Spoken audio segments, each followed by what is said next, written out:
Hello, I'm Nick Ferrari from LBC from The Breakfast Show. Have you ever fancied a look at my best bits? Well, the team has put together some choice cuts. I haven't seen them either. I'll give them a rating or a grade for how well they've done after we view them together. So let's press play. Angela Rayner has bought a house in Hove in Brighton. Is that correct? Yes, sir. I know what's coming. This is very clever. It's worth sticking with this. Okay. Did she pay stamp duty on that? Yeah, that's the whole point. She's paid minimised stamp duty because she's removed her name from the home in Greater Manchester. So she's used what most law-abiding. Oh, because we've all got homes in Greater Manchester. We're all buying £800,000 flats in Hove, aren't we? You haven't let me finish my point. You haven't let me finish my point. If you're not careful, I might ban you from listening. No, I wouldn't like to be banned. No, well, I know you might not like to be banned, Bal, but I'm thinking of it. It's very rare that I have to. It's probably only about once a year that a listener is banned. And my favourite story there is that I banned a listener some years ago. Let's just say that it was Malcolm from Southend. Malcolm from Southend was banned. And the producer took a call about half an hour later. Hello, I'm Sarah, Malcolm's wife. I know he's banned, but would it be all right if I listen in the bathroom? So that is the impact that a ban can have. Let's go back. I'm asking you a question, and you're not letting me reply to your question. Okay, she's obviously employed an accountant, so she's employed an accountant who's paying national insurance. She's obviously employed a solicitor, so she's actually creating work for those people. Yes? Well, that's an extraordinary way to... No, you're brilliant. You're asking.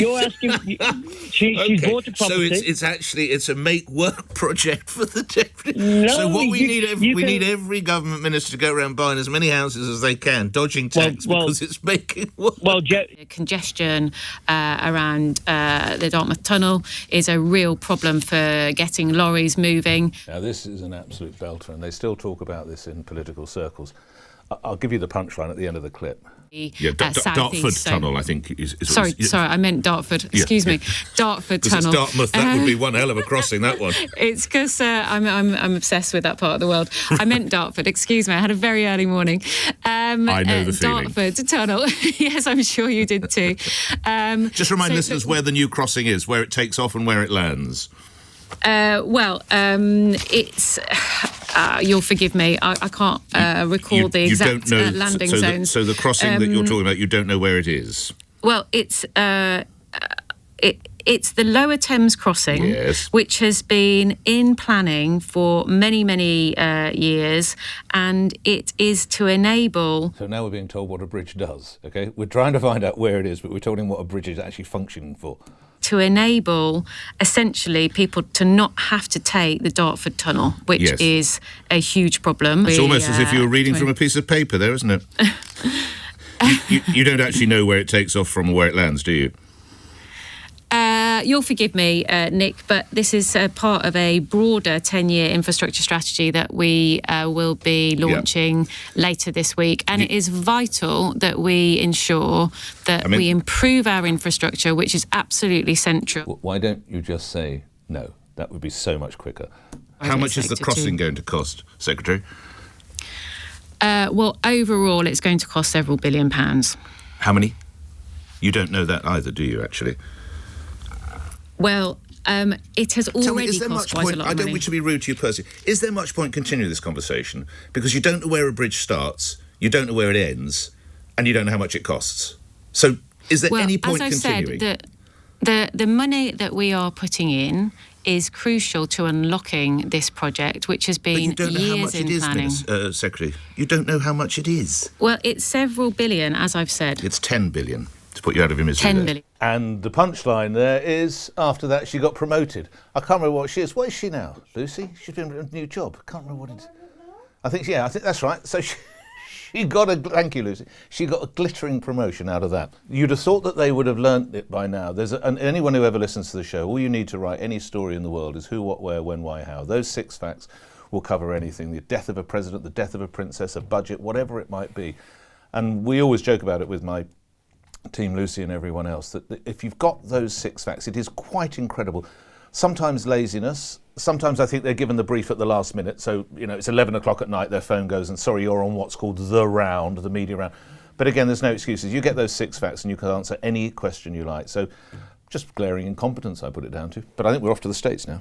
That is a way better security guarantee than 20,000 troops from some random country that hasn't fought a war in 30 or 40 years.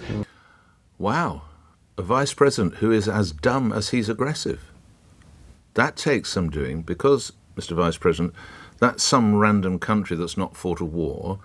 That would be the United Kingdom, who stood alongside your troops in Iraq, not once but twice, and in Afghanistan on the plan that was originally put together for the withdrawal by President Trump. Initially, I agree, put in, initiated by President Biden, but initially devised by President Trump. That's some random country that's had your back, as you've had ours down the years, but most recently had your back in Iraq 1 and 2 and Afghanistan. Maybe he didn't manage. Maybe he didn't take history when he was taking his boxing lessons at school. Who knows? J.D. Vance. So much for the special relationship on that one. At that moment in time, you might remember that Sir Keir was being very, very, very clear that all the rules had to be followed and the law had to be followed absolutely, that he would be incredibly hard on anybody who didn't. He was calling for investigations all over the place. Yet it turns out that he had a voice coach, acting coach. This would be the same time that your colleagues were having parties in Number 10 and breaking children's swings in the garden, would it? And you're seeking to lecture Labour about that. Are you well, sure? I'm just being very clear, Nick. I think that the rules should be applied equally to everybody else. That's what Keir Starmer wanted. That's what I want. There was an independent investigation. You might remember honestly it from pretending that the Conservative Party emerges with any credit from that period of time. Why on earth would you want to remind voters of the fact that people were drinking Prosecco, partying, in one instance, and vomiting in a toilet and breaking a child's swing? Where's the currency in that? All I would say is that Sue Gray was appointed to do an investigation into all of that stuff and did it at the time. You must be nuts. To remind listeners of that time when the party behaved disgracefully, why on earth would you remind people of that? Well, I didn't behave I'm not talking about you, I'm talking about the government at the time. The Prime Minister and the Chancellor, the two Conservative Prime Ministers, fined by the police. And you choose to remind the listeners of that. You're absolutely right, Nick. They were fined over having a sandwich at a work meeting. As of yet, I've not had my Christmas card from him yet, but that was the time they put party in the Conservative Party. Ridiculous. This is where they just don't think through. They come through with these ideas, and they have to realise just how much listener and voter anger there is still out there about the Conservative Party, and there's no traction. You're not going to go forward there at all. So the tumultuous 12 months are over. Still a lot of anger, still an extraordinary slew of mistakes and errors, but the occasional laugh too will try and provide the same for 2026.